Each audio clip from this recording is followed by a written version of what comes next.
Welcome back to AP Psychology with me, Miss Baines, your teacher, where you are able to pause and rewind me as I deliver you your latest content. So go ahead and grab those flower tip colored markers and a nice comfy space in which to work. And of course, don't forget those ever important binder notes that go in lockstep order with this video. Unit 8, Video 4, Depression and Bipolar Disorders. It's on pages 8 and 9 of your Unit 8 binder notes. I'll see you on the other side.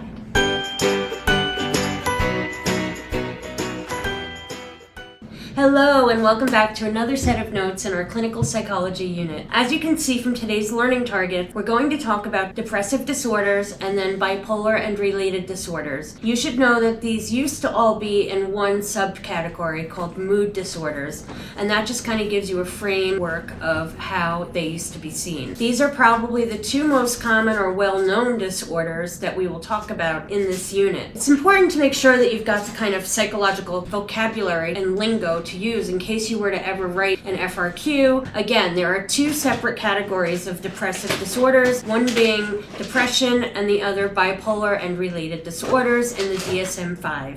We're going to first start by talking about the depressive disorders. The big one that we want to talk about first is super important for you to understand that depression is the quote common cold of psychology, because it is between 6 and 10% of the United States population is what we call clinically depressed. The number one reason that people seek mental health services is due to feelings of depression, even higher than in anxiety, and it's more common with women. Women are twice as likely than men to experience a major depressive episode, and approximately 1/4, right, one of all females in this country will experience at some point in their life an episode of major depression. Okay, so symptoms must last for 2 weeks without cause. Right, you can't put your finger on why you're feeling so bad. What elicits these types of behaviors, sometimes a major loss of a loved one, right? And that's normal,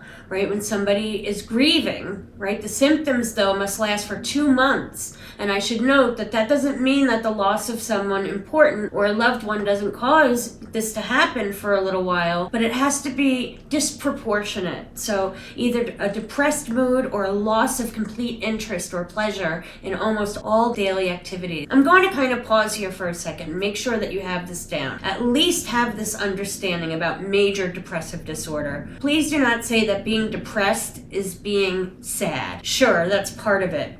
But I want you to think back to your seats of consciousness unit, where we talked about stimulant drugs versus depressive drugs, right? A depressant is something like alcohol, right, or oxycodone that will slow down your central and peripheral nervous systems, right? It's going to slow down your autonomic nervous system. And so does major depressive disorder, you could say.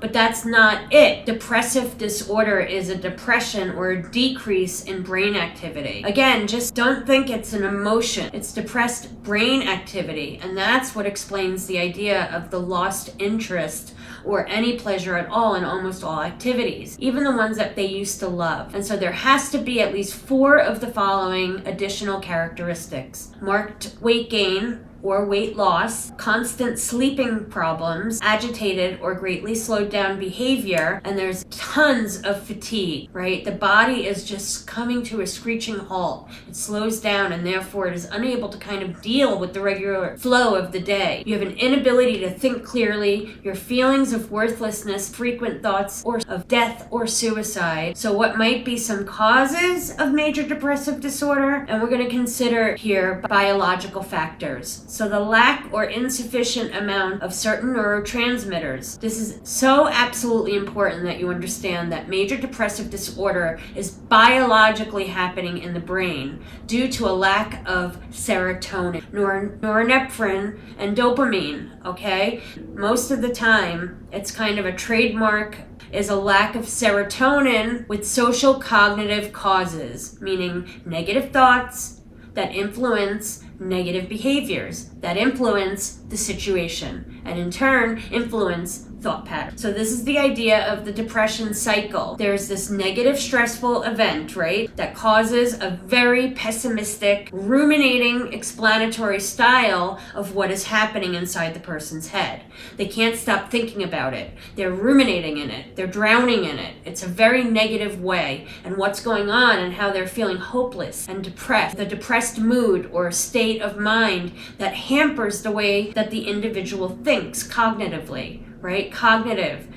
And then the way they act, so behavioral. This fuels the person's rejection, going right back to another stressful event. And then this goes into a cycle, round and around, something called persistent depressive disorder, which is formally called decennial. Persistent depressive disorder is marked by chronic low energy, poor self-esteem, and is seen more like a low-grade boiling, percolating underneath the surface, longer lasting than depression than major depressive disorder. So now we're going to shift and talk about another category in the DSM-5, which is called bipolar disorder and the related disorders. So bipolar disorder, being the big one that we have to understand, used to be called manic depressive disorder.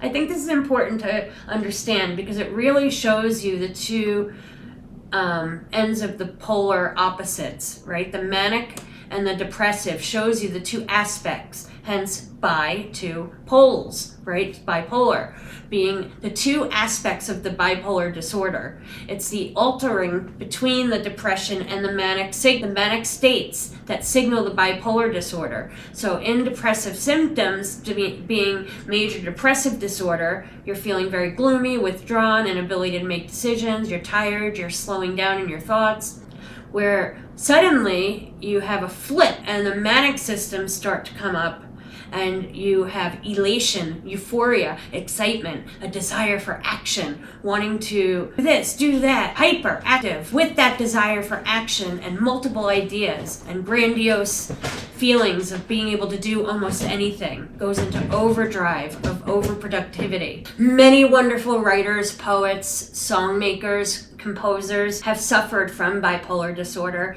and have spoken about during their manic phases where they had creativity that surged and then suddenly dropped off during the depressive phases, which makes a lot of sense, right? They were able to be so super productive in their creativity during those manic phases, and then when the depression creeps in, they suddenly kind of do a flip to the nothingness. Okay, there's two types of bipolar disorders. Bipolar 1 and bipolar 2. Bipolar 1 is an experience of manic episodes and usually major depressive episodes, which makes total sense, right? But bipolar 2 is where you experience mania to a lesser degree, called hypomania, where most patients who experience hypomania don't really see it as a problem, right? It's not like permeating their life. Yet the people around them are concerned about their somewhat erratic behavior that's been going on for, say, 3 or 4 days of hypomania. And then their cyclothymic disorder, right? They're hypomanic and depressive symptoms for at least 2 years, but the symptoms do not constitute a full major depressive episode or mania. So what might be some causes here for the biological component, there's evidence for inherited predispositions to this. It's a very strong likelihood that if you are diagnosed with bipolar 1 or 2, that somebody has a family history of that or a mood disorder, specifically bipolar. 2/3 of those with the disorder have a family history of a mood disorder, specifically bipolar disorder, and then they appear to suffer from more psychosocial factors by triggering new episodes or preventing them. And it is found that with stressful events often trigger the manic episodes, and they think, wow, there's something stressful that I have to rise to the occasion now, and they start overproducing, right? They rise up, and you could say, due to the situation, the PET scans show that the brain energy consumption rises and falls with the mania, with the manic and the depressive episodes, which again is just evidence that it's not just being sad, right? It's not just being excited. It's the brain's activity that's involved, just as if someone were taking a stimulant or a depressant as a drug, right? The manic state. You see inside the brain on the PET scan that the brain is super stimulated, and you can see right there on the scans, whereas in the depressed state, there's no activity. It's very underactive. The brain activity is so depressed or slowed down that nothing lights up. Okay, that's all I have for you today. Hopefully it helps you to understand a little bit more about these disorders, and I will see you tomorrow. Bye now.